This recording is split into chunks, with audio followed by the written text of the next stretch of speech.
Now, I do want to bring in Tal Heinrich, Israeli government spokesperson, a friend of the show here, to talk about the latest information that we do have on the war itself. Now, Tal, first off, thank you so much for taking the time to be here with us. Of course, my pleasure, Josh. Now, first off, I do want to talk here about the 14 Israeli soldiers we have learned were killed in combat this weekend while fighting in Gaza. Can you tell me a little bit about Netanyahu and the government's response here? Because I know that Netanyahu did speak at a meeting and started off by addressing the topic of those 14 soldiers who did lose their lives in combat. It's a very difficult time for us as a nation. The Prime Minister said in the beginning of the meeting today that he sends his condolences and the government sends its condolences to the families of these soldiers. This hits home to all of us, basically. Everyone in Israel knows someone who is serving right now to defend us in the north, in the south, as part of the mandatory IDF service or reserve service. It's a national effort. So one way or another, we are all affected by this. And of course, it's devastating to the families of these soldiers, and we are hugging them at this very difficult moment. But we must continue to fight. What choice do we have? We will continue until we achieve the goals that we have defined for this war that Hamas has dragged us into. We will eliminate the Hamas terrorist regime. We will bring back all hostages home, and we will make sure that Gaza will no longer pose a terror threat to us again. This war, again, it's taking a very heavy toll, but we must continue. And I want to take a look at this video that was released by the IDF yesterday, and it does show the killing here of the man they describe as being responsible for the supply and production of weapons for Hamas. What is the importance and significance of taking out a person like that? So as we progress, and you also reported this, we eliminated thousands of Hamas terrorists, and among them some top commanders, like in this case that you're now showing the viewers. This took place over the weekend, targeted precision assassination in Rafah. And the person you're talking about, his name is Hassan Atrash. He was responsible for the trade, the production, the equipping of Hamas's military wing. As part of this role, he also worked to bring ammunition to Hamas, smuggle weapons rather from different countries to Hamas in Gaza, but also smuggle weapons to Judea and Samaria, also known as the West Bank internationally. So, and in that respect, I want to tell you something, not about specifically about this person, but something that came up in an interrogation of a different Hamas commander that we arrested. We brought him to an interrogation in Israel, and he admitted something awful, that Hamas are exploiting children, by the way, by making them transfer weapons, which is, of course, outrageous. And I want to talk about President Biden speaking with Prime Minister Netanyahu this weekend. What can you tell me about their conversation? Because reports indicated that Biden may have talked Netanyahu out of carrying out a strike on Hezbollah, but that Biden specifically did not ask for a ceasefire of any kind amid the war.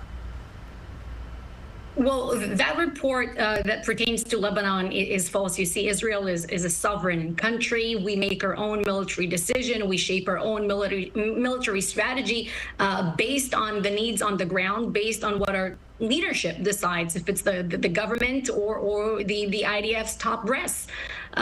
We do consult with our best friends in Washington, of course. We take advice also from U.S. armed forces based on your experience. For example, in Mosul, in Fallujah, with all due respect, we want to do better.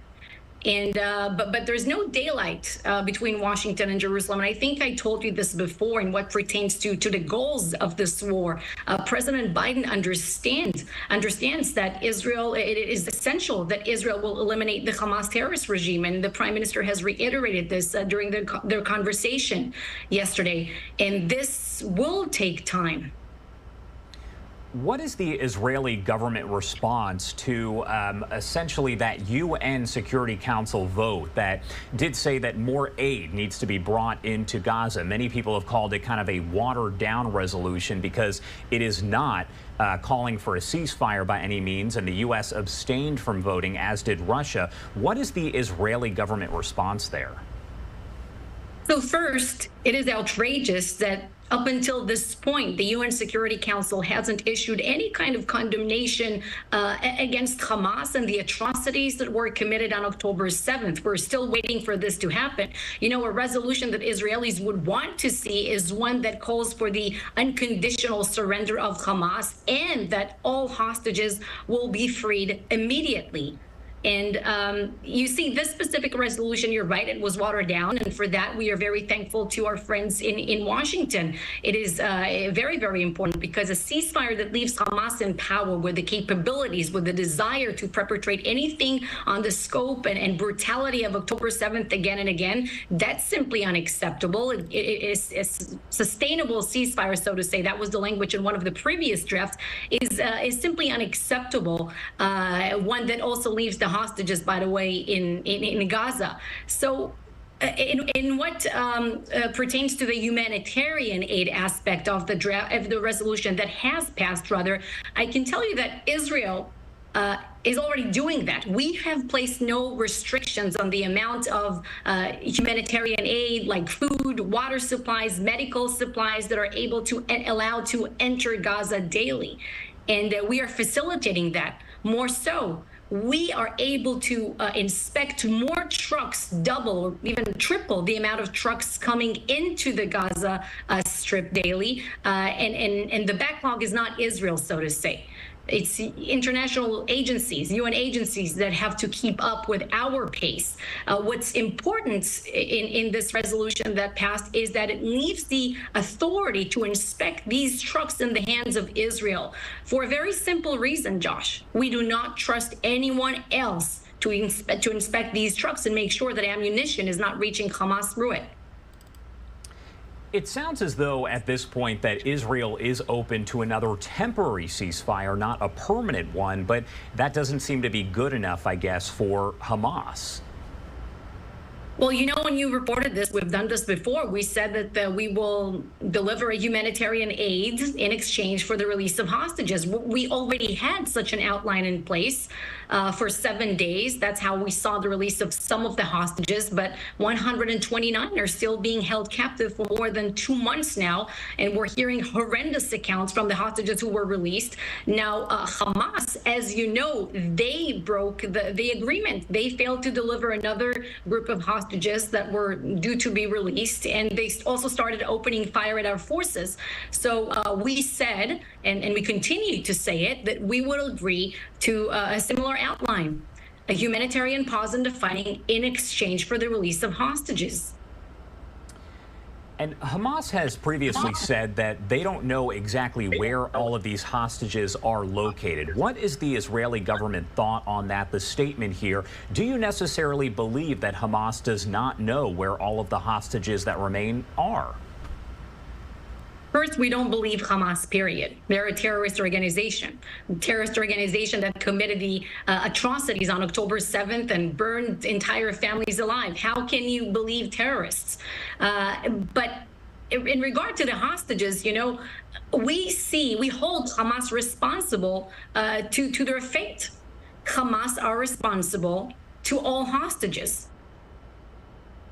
All right, Tal Heinrich there with the Israeli government. Thank you so much, as always, for taking the time to join us here. Is there anything else you want to add before I let you go? Thank you for having me on, Josh. Merry Christmas to you and to all of Israel's supporters in the United States. Merry Christmas. Thank you again for taking the time to be here. Thank you.